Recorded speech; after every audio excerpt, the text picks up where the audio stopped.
Enzo Recto, kalaban ang katiwalian at kasinungalingan, kakampi sa katotohanan at kabutihan. It would seem also to both the prosecution and the defense that there would be, I think, a sense of fairness to do it per article. Because I think it's clear to everyone. I think the defense knows this, which is why they disagreed to change it. Is if you're hearing the defense, that's roughly 3 to 4 months. At the end of the day, tao lang tayong lahat eh. 'Di ba? Tao lang ang senator judges, tao lang naman ang kahit ang taong bayan. It can influence the way people judge. It can soften I agree with things. you. Do you agree? I agree with you. I agree. Right? Okay. And I really hope that the impeachment court will take the initiative to address this concern. Okay, so that's one. Number two, the question of Senator Judge Pia Cayetano's spliced video. So that went viral. That alleged video wherein Representative Chel Diokno was taken out of context. Walang ganito kasi nung panahon ni Erap at ni Corona. Walang ganun. Lahat nagsasalita lang sa radyo, sa dyaryo, sa telebisyon. Ito kasi, social media has changed the way information or disinformation is given out. What do you plan to do about this? That is why, Karen, mainstream media is very important in this impeachment trial, no?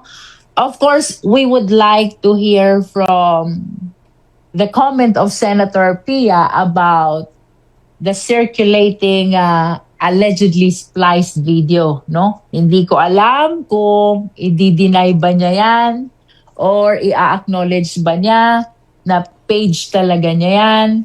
Same is true with respect to Senator Judge Robin Padilla. May nakikita rin ako na mga repost, I believe, nung kay former Congressman Kiko Barsaga naman, no? But I hope that we all understand the duty to be impartial, no, for the senator judges. I hope we all understand the sub judice rule na bawal mag-comment on the merits. If it applies to us, the parties, and even the witnesses, the more that it applies to the senator judges because of the duty of impartiality, no? Pero I wish to give them the benefit of the doubt. Hindi pa natin naririnig yung position nila. I didn't see any comment. Ikaw ba may nakita ka na, Karen, coming from the senator judges about the alleged splice video and the reposting of Kong Kiko Barsaga's video? Wala pa akong nakita. I really wish to hear kung anong kanilang position about this. And importante yun, Karen, kung anong position nila before the prosecution come up with its statement or possible action concerning this matter. Because we wouldn't know, baka naman hindi nila page to o baka ibang tao naman ang gumagawa nito. So I want to give them the benefit of the doubt, but certainly no, hindi dapat nangyayari ito because this is a very important process na dapat merong tamang understanding ang ating mga kababayan. And how do we give them a better understanding of this impeachment trial? Dapat walang splice video. Dapat yung totoong video lang ang lumalabas. This applies to all, without particular reference to these issues which are circulating now in the social media. It applies to all. Sa amin, most especially sa prosecution, sa defense, sa senator judge, sa parties, dapat honest kami, committed kami sa aming obligation to communicate, cause the necessary and accurate communication of what is happening in the impeachment trial to the Filipino people. Sapagkat itong prosesong ito ay para sa sambayan ng Pilipino.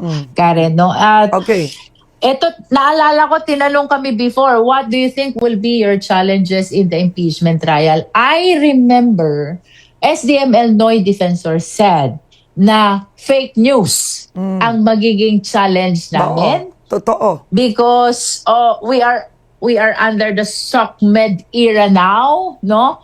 That sometimes or there are times mas gusto ng mga taong nanonood ng SOCMED rather than mainstream, no? Oo. And perhaps At hindi it lang is- yun.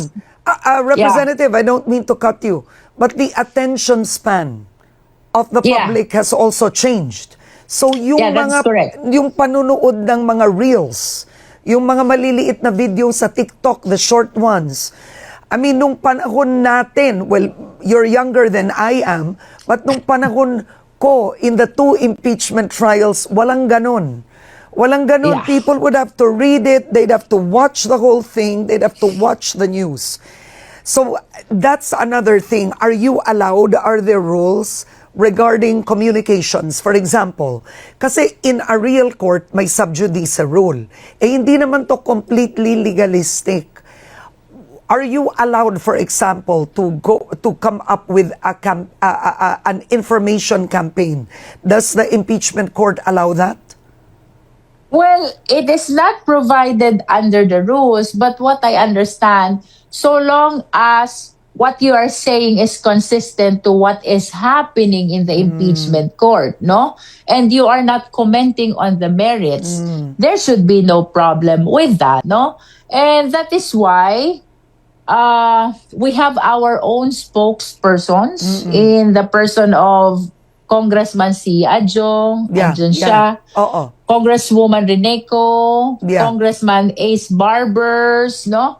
And I understand also some of my colleagues in the prosecution Okay. panel do their interviews, no? Yeah. Ang purpose namin talaga, Karen, is to be able to relay the accurate information to the public. That's all. And that's why there are efforts also. DS Janet Garin is sometimes speaking in Visayan language, no? Same is true with Congressman Ace Barbers kasi ang purpose talaga namin to be able to reach out to the grassroots, the viewing public. Ito po ang nangyayari sa ating impeachment trial. They are translating the information into as many dialects as possible.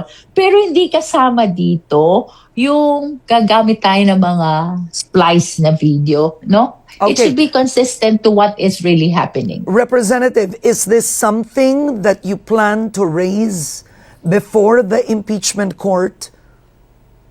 Well, as I have said, Karen, no, it's important to know first the position of the Okay. concerned senator judges about what is circulating on these alleged splice Oo. videos. No? Bunyog, bunyog, halikan na kasama ka. Bunyog, kapag buklod ay may pag-asa. Luzon, Visayas, Mindanao, isa ang pananaw. Sa bagong Pilipinas ang bunyog isisigaw. Bunyog.